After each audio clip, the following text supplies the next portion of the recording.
दक्षिणी राजस्थान की 2 महत्वपूर्ण विधानसभा सीटों पर होने वाले उपचुनाव के लिए कांग्रेस ने कमर कस ली है।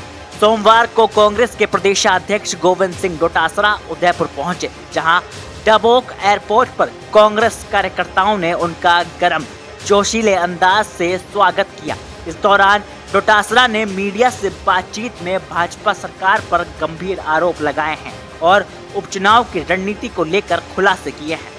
डोटासरा ने भाजपा के प्रदेश प्रभारी और मुख्यमंत्री भजनलाल शर्मा पर तीखे हमले किए हैं। उन्होंने कहा है कि जब से भाजपा के प्रदेश प्रभारी राजस्थान आए हैं, तब से ये स्पष्ट हो गया है कि उपचुनाव में भाजपा को एक भी सीट नहीं मिलेगी। राजस्थान की जनता भाजपा की तानाशाही सरकार के खिलाफ हो चुकी है। करेंगे, कांग्रेस पूरी तरीके से तैयार है। कार्यकर्ताओं का जोश और जुनून आप देख रहे हो। 6 की 6 सीटों में भारतीय जनता पार्टी शून्य रहेगी।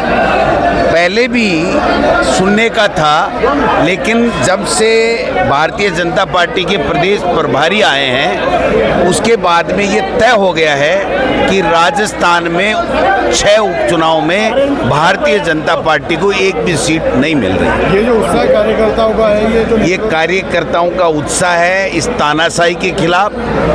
ये जो डोटासरा ने आगे कहा कि कांग्रेस राजस्थान की सभी 6 सीटों पर चुनाव लड़ेगी, जबकि गठबंधन के मुद्दे पर अंतिम निर्णय आलाकमान द्वारा लिया जाएगा। उन्होंने शिक्षा मंत्री मदन दिलावर पर निशाना साधते हुए कहा है कि वे धार्मिक उन्मत्तता फैलाने की कोशिश कर रहे हैं। डोटासरा ने राजस्थान के मुख्यमंत्री भजनलाल शर्मा की कार्यशैली पर भी सवाल उठाते हुए कहा है कि मुख्यमंत्री और उनकी टीम पिछले 9 महीनों में कोई महत्वपूर्ण निर्णय नहीं ले पाई है। उन्होंने विशेष रूप से देवराज मोची हत्याकांड पर भजनलाल सरकार की आलोचना की है और ये आरोप लगाते हुए कहा है कि सरकार ने यूपी का बुलडोजर मॉडल अपनाया है, जो सख्ती लोकप्रियता का अंदाज माना जा रहा है। साथ ही डोटासरा ने आगे कहा कि हमें कांग्रेस की ओर से बनाई गई जांच कमेटी की रिपोर्ट प्राप्त कर ली है और इस मामले में कांग्रेस पीड़ित परिवार की हर संभव मदद करेगी। एक इस प्रकार का प्रदेश का शिक्षा मंत्री है जो शिक्षा के बारे में कभी नहीं बोलता।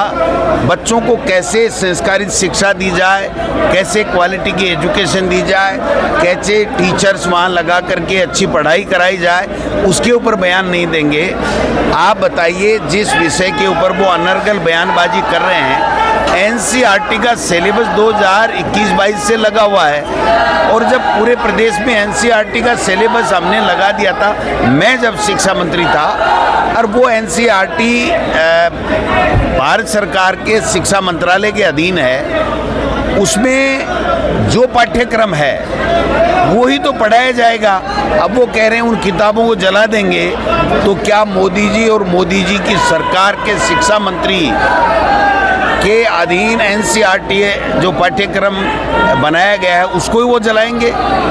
तो ऐसे विवेकहीन और अमर्यादित और केवल धार्मिक उन्माद फैलाने की और नफरत फैलाने की विचारधारा को, जो आरएसएस की विचारधारा है, उसको लेकर के ये दर दर घूम रहे हैं। ये भी बीजेपी के प्रभारी की तरह कांग्रेस को मजबूत करने में हमें मदद कर रहे हैं और भारतीय जनता पार्टी का पूरी तरीके से खात्मा करने में। राजस्थान में नए जिलों के गठन पर डोटासरा ने निशाना साधते हुए कहा है कि ये प्रक्रिया पिछले 9 महीनों से केवल समय बर्बाद कर रही है।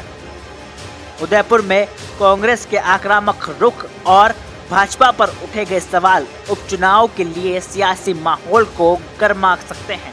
ये देखना दिलचस्प होगा कि क्या कांग्रेस की यह रणनीति भाजपा को चुनौती देने में सफल होगी या नहीं।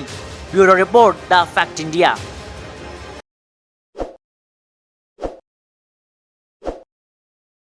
ताज़ा खबरों के लिए विजिट करें द फैक्ट इंडिया की वेबसाइट और डाउनलोड करें द फैक्ट इंडिया ऐप।